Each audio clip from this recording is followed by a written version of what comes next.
میرے بھائی ذرا غور سے اس تصویر کو دیکھ لیجئے. ہو سکتا ہے کہ اس سے پہلے بھی آپ لوگوں نے اس تصویر کو کہیں نہ کہیں دیکھا ہو، لیکن اس تصویر کے پیچھے سچائی کیا ہے؟ یہ کس کی ہے؟ یہ کون تھا؟ یہ ایک کہانی ہے اس کے پیچھے میرے بھائی.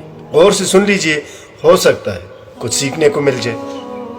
میرے بھائی اس کی کہانی یوں بتائی جا رہی ہے کہ یہ ایک سرکاری اعلیٰ عہدے کا آفیسر تھا جس کی ایک دستخط پر ناممکن کام بھی ممکن ہو جاتا تھا.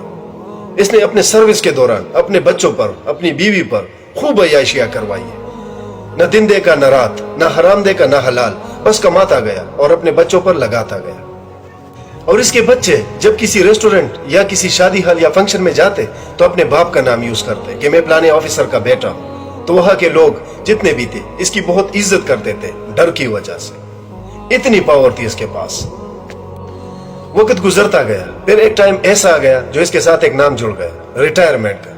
یہ ریٹائر ہو گیا، گھر آ کے بیٹھ گیا.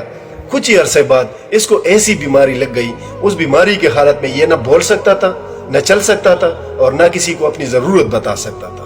بس ایک سائڈ پہ ایک کونے میں پڑا رہتا تھا. اسی دوران اگر ان کے بچوں کے کوئی مہمان آ جاتے، کوئی دوست آ جاتے، وی آئی پی لوگ آ جاتے، جب اس کے باپ پر ان لوگوں کی نظر پڑتی ان مہمانوں کی تو یہ بچے شرمندگی محسوس کرتے کہ کیا چیز سامنے پڑی ہوئی ہے. میرے بھائیو یہ وہی بچے ہیں جس کے لیے اس باپ نے نہ حلال دے کا نہ حرام ہر ضرورت ان لوگوں کی پوری کر دی. لیکن آج جب باپ بیمار ہو گیا تو ان لوگوں کو شرمندگی محسوس ہو رہی. اسی طرح وقت گزرتا گیا، ان بچوں کی شادی ہو گئی اور ان بچوں نے ہنی مون منانے کے لیے پروگرام سیٹ کر دیا. کسی نے لندن کا پروگرام بنایا، کسی نے یو ایس اے کا. بس ٹکٹ بک ہو گئے، 3 مہینے کے لیے لوگ باہر جانے والے تھے.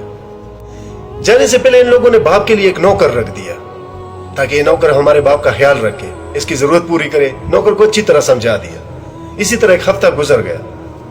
ایک دن نوکر بازار چلا جاتا ہے سودا لینے کے لیے، لیکن واپسی پر اس کا ایکسیڈنٹ ہو جاتا ہے. نوکر پہنچ جاتا ہے ہاسپٹل اور ہاسپٹل سے خبر آتی ہے کہ یہ کوما میں چلا گیا. اب چابی تو نوکر کے پاس ہے اور اس بیمار ان بچوں کے والد صاحب کمرے میں لاک ہے. وہ کسی کو بتا نہیں سکتا کہ میں لاک ہوں، وہ اپنی ضرورت بتا نہیں سکتا. جب 3 مہینوں بعد ان کے بچے آ گئے اور دروازہ کھول لیا تو باپ کی یہی حالت تھی. میرے بھائیو اس ویڈیو کا مطلب ایک ہی ہے میرا کہ کبھی بھی اپنی طاقت پر، اپنے عہدے پر یہ غرور اور تکبر نہ کرو، کیونکہ اللہ نے جب تمہیں یہ عہدہ دے دیا تو کسی مقصد کی خاطر دی. آج جتنے بھی ہمارے بڑے بڑے آفیسر صاحبان ہیں ان سب سے میری درخواست ہے، اگر آپ لوگ اچھے اچھے عہدوں پر بیٹھے ہوئے ہو تو اسی وجہ سے اللہ تعالیٰ نے آپ کو بٹھایا ہوا ہے کہ آپ لوگ ان غریبوں کی ہر ضرورت آسان کر دو، پوری کر دو، ان غریبوں کی مدد کر دو. اب ان کی مجبوری سے غلط فائدہ نہ اٹھاؤ، کیونکہ ہو سکتا ہے کہ یہی حال آپ لوگوں کا بھی ہو آخر میں. تو اس حالت سے بچو اور اللہ سے ڈرو کہ اللہ تعالیٰ دیکھنے والا اور سننے والا ہے. والسلام.